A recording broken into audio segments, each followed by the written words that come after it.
INEOS already looking ahead for another clear out next summer, and could this be the final season for three Manchester United stars? As INEOS want to get rid of some of the highest earners, some of the biggest names at the club, and make the squad younger. We're going to talk about Dan Ashworth's plan, INEOS' plan for a younger squad, Toby Collier, Shea Lacey, the plan for the youth, the plan for the academy, changes happening.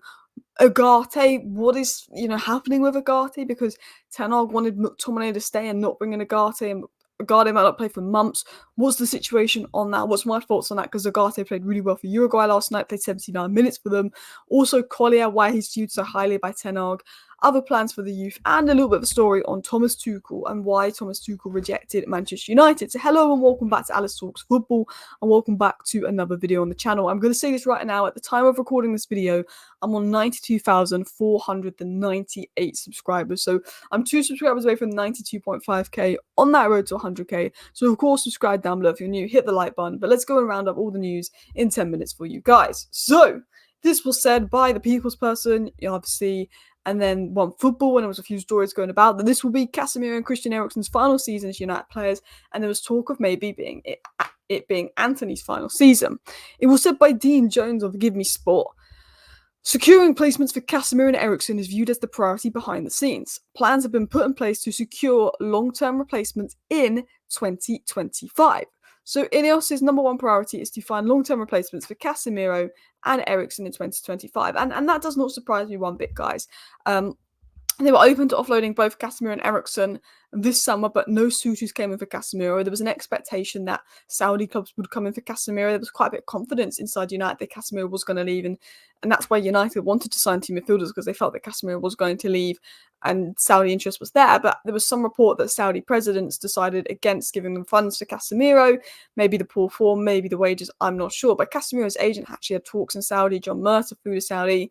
That felt like it was going to happen. Eriksen's one of those where United, kind of will maybe get a fee for him in January, but they keep him around because he's a good player to have, but he's not got the legs to play those high-tempo games. He'll be good against maybe like a Leicester Eriksen, but he's not going to be good if you're going to play at Brighton or a Liverpool or an Arsenal, because he doesn't have the legs. He's someone that, if it's a slow game where he can control the game, he's a good outlet to have. And I think because we're really thin in that 8 area, the way I see it is you've got Ugarte and Casemiro as the 6, you've got Collier and Maino as the 8, and you've got Bruno and Mount as the 10s, but Mount is already injured, so then Eriksen comes in as a 10, but we're really thin in that 8 area.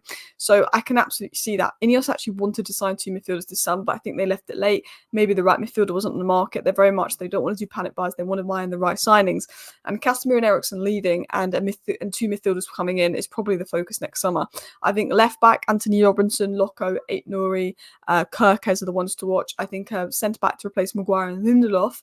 Left centre back, maybe Branthwaite is one to watch. I think 2 midfielders is definitely one to watch. Someone that's an 8, someone that can be back up to Ugarte at 6. Depending on the academy as well and how Kone does. So that's a left back, that's a left centre back, that's 2 midfielders, and I think another winger will be. I think Antony will be gone. We don't know what the form of Rashford will be. Garnacho and Ahmed are very young. I think that's what we'll see from United. Now, interestingly, it was said that Dan Ashworth has been challenged to bring in youthful players, with the hierarchy in Ten Hag's preference to work with players aged 25 or under where possible, and they also have resale value. So we know that Ten Hag likes working with young players. He likes Garnacho, he likes Maino, he likes Collier. He likes to put faith in young players. And I think his relationship with some of the older players and the bigger names hasn't always been the best. And I think my biggest criticism of Ten Hag is, and look, I know that player power has been a problem at United, and I know that we've had players causing issues. And I think, he was right to discipline Ronaldo, because I think Ronaldo can't be going on Piers Morgan or, and all of that kind of stuff. But I do think that Ten Hag seems to have incidences with the bigger name players, and that's something that maybe he needs to improve. But at the same time, we also need that discipline from him, because we need to stop being a team where the bigger name players have all the control and player power. It was also said that INEOS would like to offload Antony, but that may be difficult. So the 3 players they'd like to offload in 2025 are Antony, Eriksen and Casemiro. But the mad thing is that Antony and Eriksen, I believe, cost us 155 million in total. Maybe it's 150 million if you don't include the add-ons. But that's a lot of money for players that we're looking to offload two seasons later, basically. We wanted to offload them both this summer. It's a lot of money that you've got to think about, the 30 million a year in wages on top of that. We've almost spent about 300 million on these guys because of the wages, which is ridiculous spending. And you can see why INEOS do want to get rid. I think as well with Eriksen, Casemiro and Antony is they're all on like 200k a week plus, which is more reason for INEOS to want to get rid. But let's talk about Ugarte, the Casemiro replacement, because there's rumours that Ugarte might not play for a bit. So Ugarte played for Uruguay versus Paraguay last night. And look, Paraguay isn't the best team in the world, but this is minutes in the legs. It'd probably be like playing like a whole city, like a championship squad. But look, 85 touches, 52 passes, 8 out of 12 accurate long balls, 6 recoveries, 5 tackles, 4 interceptions, 4 clearances, 1 interception, 0 times dribble pass, 12 out of 16 ground duels won, 3 out of 4 aerial duels won, 1 key pass. Had a very good, very solid game versus Paraguay last night. Played 79 minutes and didn't look unfit. Obviously, the competition is Paraguay. It's very different to throwing him into a Premier League game. But it does bring me back to this joke. Erik ten Hag, I'm not Harry Potter. Manuel Ugarte hasn't played in this season so far. He needs to build fitness. It will take weeks, maybe months, he says. And I just don't like that. Like, I want Erik ten Hag to be successful at United, and I'm not Erik ten Hag out. We're 3 games into the season. He can turn it around. We've got some good signings in. Let's believe in this guy. He's won us the FA Cup to see if he can turn it around. Maybe he turns it around. Maybe he doesn't turn it around. Maybe I become ten Hag out in December. Who knows? But I think his press conferences, ten Hag, he got the fans on side. He kept the job because he won the FA Cup and he got the fans on side. But his press conferences, when we lose a game, is not helping him. This Harry Potter nonsense. Now, for me, Manuel Ugarte doesn't play the first game back. Understandable. Not trained much with us. Not fully fit. Understandable. Not plays the second game back. Barnsley, I think that's a good time to bring him in. If he's not playing 4 games back, that's when I'm concerned. First game, get it, intensity, Premier League. Barnsley, you play him. You play him, especially with Casemiro's performances. Now, I'd like to see Ugarte play the first game back, but I understand if there is fitness issues, I get it. But I look at Casemiro's performance and I say it's got to be Ugarte or Collier in the 6th first game back. And I think the second game back versus Barnsley, there's no excuse not to play Ugarte. You're playing Barnsley. Do you know what I mean? It's not a Premier League game. This is Barnsley. Perfect game to build confidence as well. So hopefully he doesn't make it be months, because I do worry, because he wanted to keep McTominay and didn't want to sign Ugarte, so he'll get the Ahmad treatment, where Casemiro will put in stinker after stinker like Antony did, and Ugarte will be on the bench. I remember Newport County, Ahmad didn't come on and play 1 minute. Are we playing Barnsley? Is Ugarte not going to come on and play 1 minute? Is he going to get the Ahmad treatment? That is my fear. Now, talking of a player that could get some more minutes, and he's played versus City, he's played versus Liverpool, which shows ten Hag's faith in him, is Toby Collier. It was said that Erik ten Hag really likes Toby Collier. He records freakish running stats in training, only better by Bruno Fernandes. And look, Toby Collier definitely has some limitations on the ball, and there's probably areas of Toby Collier's game he's going to need to improve if he's going to be good enough to play for the United first team.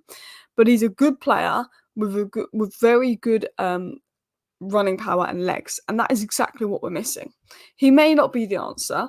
He's young. He may not be United level, but he's got what we need. He's got everything that we need that we're missing, which is the legs. What Man United needed is a leggy midfielder with immense running power, because our midfield is athletically poor.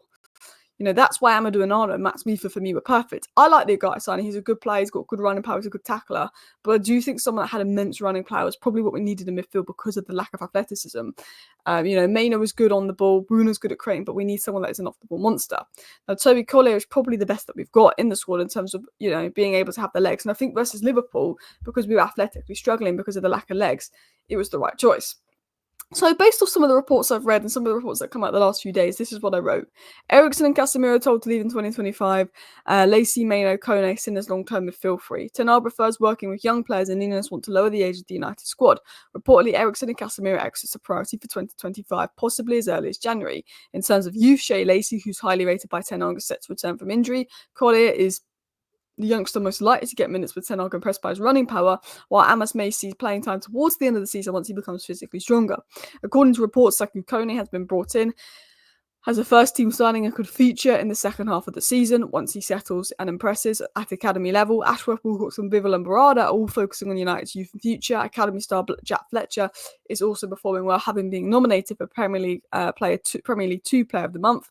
It is a long way off, but anything can happen. But if Maino, Kone and Lacey all reach their potential, they're viewed as the ideal midfield three for the future, with Collier, Fitzgerald and Fletcher also rated highly. So lots of talent in United's midfield. You look at United's academy, you look at our new additions as well. Lassalle we brought in, right winger from Crystal Palace. I believe he's 17 now. 9.2 potential. Obi Martin, 9.4 potential. Shea Lacey, 9.0 potential. Harry Amos, 9.3 potential. Seko Kone, 9.3 potential. and lend a Euro 10 out of 10 potential. These are our players that are 18 or younger. There's so much potential in the squad. It's exciting. It was then said that 82 million Manchester United star told to leave after shambles move. With Antony now relegated behind stars like Ugarte and Ahmad, his future at Old Trafford looks bleak. Recent rumours have linked him with a move to Fenerbahce under Jose Mourinho, though this seems speculative at best, with Fenerbahce now reportedly having other transfer priorities. United could settle for as low as 25 million to offload the 85 million star, a significant loss of 60 million as well. And that Antony was told to leave United, but the star really wants to stay and prove to be a success at United as well. And then I lastly want to get into this report from a German pundit on Tuchel, where he said that Tuchel almost became the Man United manager. He said, I would have bet a lot that Tuchel would replace Ten Hag. I recently had another conversation with someone who's very close to that. It was pretty far along, or almost in agreement. Why did the move fail? He said, as far as the squad is concerned, the considerations were difficult. Tuchel said pretty much at the finish line, I'm not doing that. I won't do that to myself again, that I go to a club and then things come from the outside. So I think there was something going on where Tuchel was not 100% sure about the project and the backing he'd get. Anyway, thank you for watching. Please hit the like button. Of course, subscribe down below if you're new. Let me know your thoughts on the news. See you next time. Bye.